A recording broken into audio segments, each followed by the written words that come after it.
প্রিয় ভিউয়ার্স, আমরা জানি যে হযরত মুহাম্মদ সাল্লাল্লাহু আলাইহি সাল্লাম নামাজে ভুল করেছিল বিদায় আমরা শিখেছি নামাজে ভুল করলে কি করতে হবে। তার মানে হযরত মুহাম্মদ সাল্লাল্লাহু আলাইহি সাল্লাম কি নামাজে ভুল করতেন? না, এই সব কিছু ছিল আমাদের শিক্ষা দেওয়ার জন্য।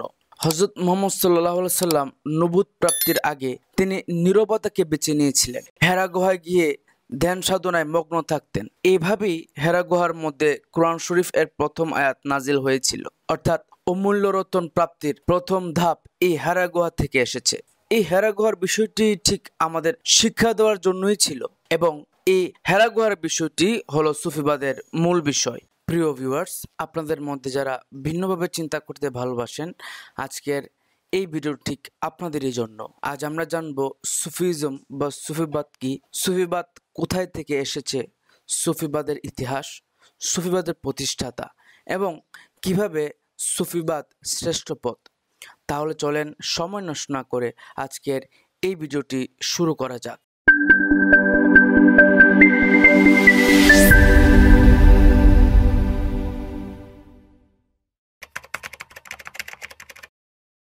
ইসলামী সুফিবাদকে তাসাউফ বলে, যার আক্ষরিক অর্থ হলো পশমের পোশাক পরা।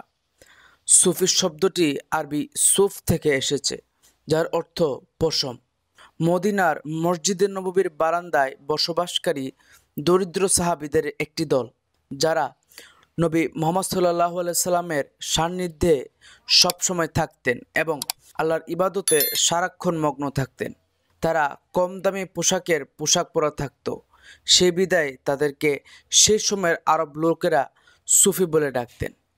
সুফিরা সাধারণত দরিদ্র নামেও পরিচিত ছিল, যেখানে সুফির ইংরেজি শব্দ ফকির, আবার ফকিরের বহুবচন ফার্সিতে দরবেশ, তাই সুফিদেরকে ফকির দরবেশ নামেও অনেকে ডাকে।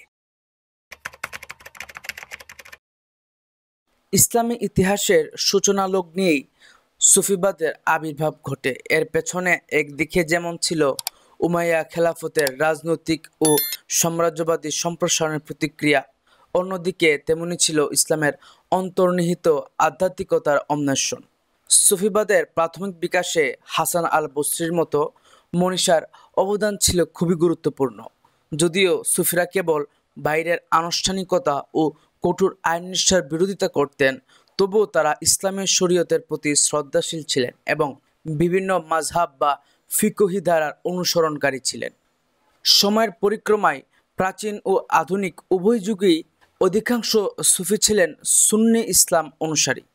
তবে মধ্যযুগের শেষ ভাগে, বিশেষ করে ইরানে সাফাভি শাসনের সময় ইরফান ধারণার মাধ্যমে সুফি চিন্তাধারার মধ্যে কিছু শিয়া ইসলামের অন্তর্ভুক্ত হয়। ফলে সুফিবাদ ইসলামী তত্ত্বচর্চায় গভীরতর মাত্রা যুক্ত করে। সুফিবাদের উপাসনা পদ্ধতি কেন্দ্রবিন্দু হলো জিকির, অর্থাৎ আল্লাহর স্মরণে অন্তর মন নিমগ্ন রাখা। এই ধ্যানমগ্নতা ও আত্মিক চর্চার মাধ্যমে সুফিরা কেবল নিজের আত্মশুদ্ধি লাভ করেনি, বরং তাদের ধর্মপ্রচার, শিক্ষাদান ও মানবিক আচরণের মাধ্যমে ইসলাম প্রচারে অতুলনীয় অবদান রেখেছেন। যদিও আধুনিক যুগে বিভিন্ন মৌলবাদী আন্দোলন যেমন সালাফিবাদী ও ওয়াহাবিবাদ সুফিবাদের বিরুদ্ধে অবস্থান নিয়েছে এবং সুফি তরিকাগুলোর কার্যক্রম কিছুটা ক্ষতিগ্রস্ত হয়েছে, তবু সুফিবাদ ইসলামী বিশ্ব এখনও একটি গুরুত্বপূর্ণ আধ্যাত্মিক শক্তি হিসেবে বিদ্যমান।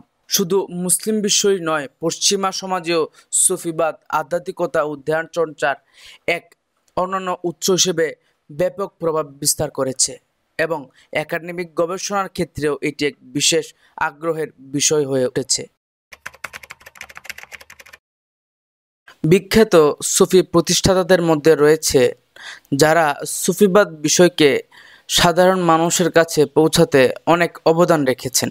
তাদের মধ্যে উল্লেখযোগ্য হলেন হযরত হাসান আল বসরি রহমতুল্লাহ আলাইহ, হযরত রাবেয়া বসরি রহমতুল্লাহ আলাইহ এবং জুনায়েদ বাগদাদী রহমতুল্লাহ আলাইহ। তাছাড়া আরও অনেকে রয়েছেন যারা সুফিবাদ প্রচারে গুরুত্বপূর্ণ অবদান রেখেছেন। বর্তমানে আমরা দেখতে পাই যে মুসলমানদের মধ্যে অনেক দলের সৃষ্টি হয়েছে। তাদের মধ্যে সব সময় তর্ক বিতর্ক লেগে থাকে, কিন্তু শুধু সুফিবাদরাই কোনো তর্ক বিতর্কে নেই। তাদেরকে অন্য দলের মানুষেরা ইচ্ছে করে বিতর্কে আনতে চায়। সুফিরা ধ্যান, নীরবতা ও আল্লাহর ইবাদত এবং জিকির নিয়ে ব্যস্ত থাকে। তারা দুনিয়া বিমুখ। তাই সুফিবাদের পথ হলো সর্বশ্রেষ্ঠ বা শ্রেষ্ঠ পথ। প্রিয় ভিউয়ার্স, আমরা ভিডিওটির শেষ পর্যায়ে চলে আসলাম। আজকের এই ভিডিওটি থেকে আপনি কি শিখলেন এবং কি জানলেন তা অবশ্যই কমেন্ট করে বলে যাবেন। ভিডিওটি লাইক এবং চ্যানেলটি সাবস্ক্রাইব করে রাখবেন, পরবর্তীতে যেন আমাদের শিক্ষণীয় ভিডিও মিস না হয়ে যায়।